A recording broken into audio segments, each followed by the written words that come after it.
Salve, salve, galera! Começa agora mais um Literário Cast. Oi, rapaziada, meu nome é Camila Lopes e a resposta para tudo é 42. E aí, guys, eu sou o Marcelo e toda resistência é inútil. Paz do Senhor, eu sou a Giovana e por favor não entre em pânico. Fala, caríssimos, meu nome é Gustavo Soares e até mais, obrigado pelos peixes. No podcast de hoje nós vamos falar um pouco sobre o primeiro livro da famosa saga escrita por Douglas Adams, o Guia do Mochileiro das Galáxias. Então, o livro conta a história de Arthur Dent, um cara comum que mora na Inglaterra, e um certo dia ele se deparou com a prefeitura tentando destruir a sua casa. Enquanto ele tentava impedir essa ideia maluca, óbvio, o seu amigo Ford chega lá e chama ele para ir para um bar, porque de acordo com ele a Terra seria destruída em poucos minutos. Vale lembrar que o Ford ele tinha informações privilegiadas porque ele era jornalista, então poucos minutos antes um ET avisou ele assim, a Terra vai acabar, e daí ele pegou e foi avisar o amigo dele, o Arthur. Isso mesmo. Acontece que Ford, na verdade, é um alienígena disfarçado de ator desempregado. E já estava aqui há mais de 15 anos para atualizar o verbete do Guia do Mochileiro das Galáxias que falava sobre o nosso querido planeta Terra. Mas o que é isso? Eu nunca nem vi. Esse guia, na verdade, é uma espécie de guia de viagem que é utilizado pelos mochileiros que viajam por todo o universo. Até aí dá pra entender e a história faz sentido. Mas depois o leitor se encontra totalmente perdido nessa história genial, sem pé nem cabeça. Vale lembrar também que o título do livro se deu porque o próprio Douglas Adams, ele era mochileiro, né? O cara viajou os anos 70 aí pela Europa inteira fazendo mochilão, então o título do livro se baseou nisso. E o Douglas Adams, como mestre da sátira que ele cria todo esse universo, personagens inesquecíveis e situações mirabolantes para debochar da nossa cara. Ele debocha da burocracia, dos políticos, da alta cultura e de diversas instituições atuais. Além de tudo, o cara ainda aborda questões profundas que sempre inquietaram os seres humanos, como, por exemplo, de onde viemos, por que estamos aqui, para onde vamos e onde vamos almoçar hoje. E acredite se quiser, a resposta para todas essas perguntas é apenas 42. O que foi um número escolhido por ele aleatoriamente, por ser um número pequeno, par, e ainda tem aquela galera que fica tentando entender, mas por que 42? Os matemáticos e os físicos ficam tentando achar um sentido para esse número, né? Como sempre. Mas é simplesmente porque o sentido é exatamente não ter sentido, né? Porque o Douglas Adams ele não acreditava em nenhum sentido da vida, como o grande niilista que ele era. Então ele escolheu um número aleatório também sem sentido. Pois é, velho, com certeza é um dos livros mais absurdos que eu já li na minha vida. E a risada, ela com certeza vai te acompanhar por todo o livro. É só ter um pouquinho de percepção aqui, acessibilidade, para pegar todas as referências que o autor faz ao decorrer do livro. E ele usa magistralmente a ficção científica para tirar sarro com o nosso presente. Exatamente, Camila. Em diversas situações vai ficar bem claro a nossa pequenez diante do universo. A arrogância dos cientistas que acham que sabem de alguma coisa e o niilismo de Douglas Adams diante da busca pelo sentido da vida, que é muito parecido com um texto do astrônomo Carl Sagan, que ele fala assim que nós somos uma pequena e fina película de vida. Sim, inclusive eu tenho certeza que o Douglas Adams leu Carl Sagan porque ele era um ateu radical declarado e ele faz questão de deixar bem claro em algumas das piadas dele durante o livro. A saga teve seu início como uma série de rádio, depois como uma compilação em fita cassete. Os fãs mais raiz, mais originais, na verdade aconselho que se comece pela série da rádio. Originalmente a série da BBC se chamaria Os Fins da Terra, com 6 episódios em que cada episódio a Terra teria um fim trágico diferente. Um desses fins é exatamente o relatado pelo começo do livro. Douglas aproveitou o gancho e começou a escrever. Exatamente, Marcelo. É impossível viver em uma cultura geek e não se deparar com inúmeras referências ao livro, né? Essas que a gente citou no começo do podcast foi só as do primeiro livro. Imagina, então, dos outros 4. Não fique de fora, então. Como é que você vai ficar de fora? O Guia dos Mochileiros da Galáxia é um dos livros que você precisa ler antes de morrer. Pois é, Giovana. A saga é tão sensacional que a comunidade geek se juntou e deu origem a um movimento, o Dia do Orgulho Nerd. Como forma de homenagear o autor, os fãs elegeram o dia 25 de maio como o Dia da Toalha, que que, segundo Ford, é uma das ferramentas mais complexas já inventadas desde o Big Bang. No capítulo 3, o ET coloca a toalha como um dos objetos mais úteis para um mochileiro interestelar. Exatamente, então não se assuste se você sair para comprar pão e ver alguém com uma toalha pendurada no pescoço. Então, no decorrer da história, são introduzidos diversos personagens, além de Arthur e Ford, claro, e agora nós vamos falar um pouco sobre alguns deles.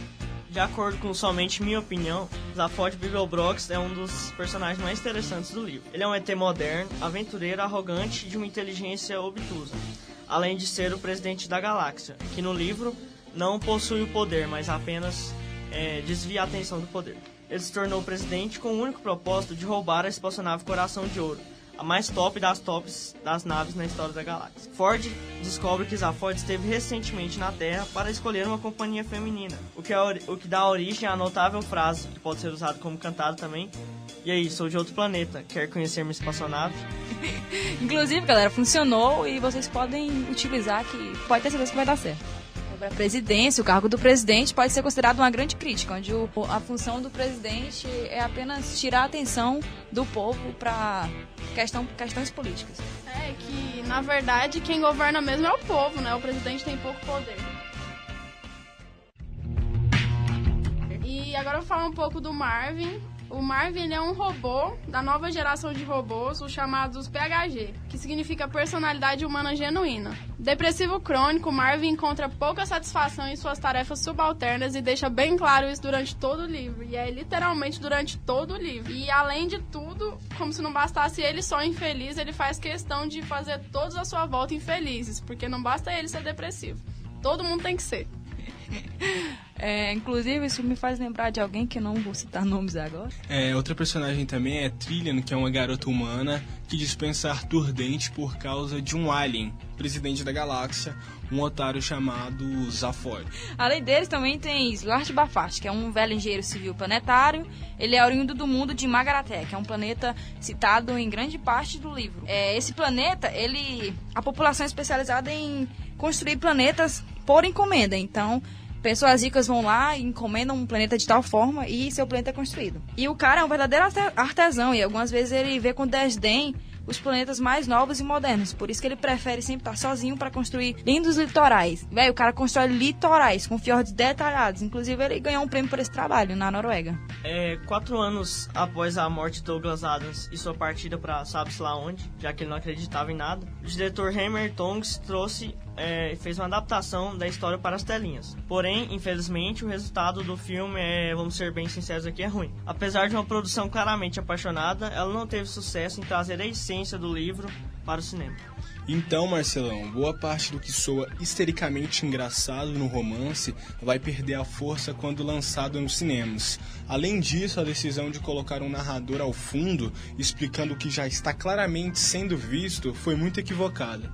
É tipo explicar a piada, né? Sempre perde a graça. E a adaptação ela não é tão boa, mas pelo menos os atores se esforçaram muito para que se mantesse acima da média. O Martin Freeman, o Bilbo de Senhor dos Anéis e o John Watson de Sherlock. Essa série é muito boa, hein? Recomendo. Ele tá perfeito como Arthur Dent. E o Marvin também, que ele é interpretado pelo anão de Star Wars, do Retorno de Jedi, o Warwick Davis. Ele também tá sensacional e o Alan Rickman dublando ali tá fenomenal também. E é ele quem rouba a cena, porque o Marvin é o melhor personagem, né? Contrariando o nosso amigo Marcelo.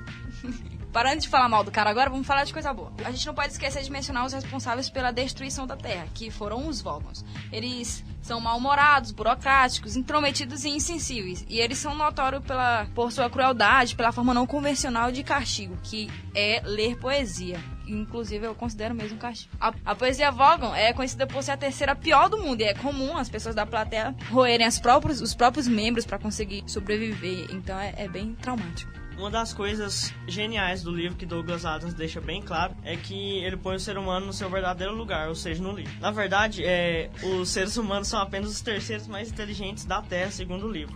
E eles sempre se consideraram os mais inteligentes ainda que os golfinhos, já que eles criaram muitas coisas como a roda, Nova York, as guerras, etc. Enquanto tudo que os golfinhos faziam era nadar e se divertir. Pois é, Marcelão. Já os golfinhos, por sua vez, sempre se acharam muito mais inteligentes que os humanos, e exatamente pelos mesmos motivos. O que nenhuma das duas raças sabiam é que, na verdade, nenhuma delas era a mais inteligente do planeta. E sim os ratos, que todos pensam que são apenas experimentos, na verdade eles que fizeram o planeta Terra a fim de controlar o planeta como um grande computador para responder à pergunta do universo e tudo mais. Exatamente, o cara é tão genial que ele criou todo um universo paralelo pra satirizar com a nossa cara mais uma vez. E é com essa análise simples e legal de ser escutada, a gente chega ao fim do nosso literário cast de hoje. Não entrem em pânico e carreguem sempre uma toalha com vocês, hein, galera? Alguma mensagem para os nossos ouvintes? Até mais e obrigado pelos peixes. Salve, não deixe de ler o livro, a Bíblia, obviamente, e também leiam o Guia do Mochileiro das Galáxias. Deus Ei, é galera. top. E não vale ter preconceito só porque é literatura infanto-juvenil, hein? O livro é muito bom e super recomendamos. Segura essa aí, Ruth Rocha.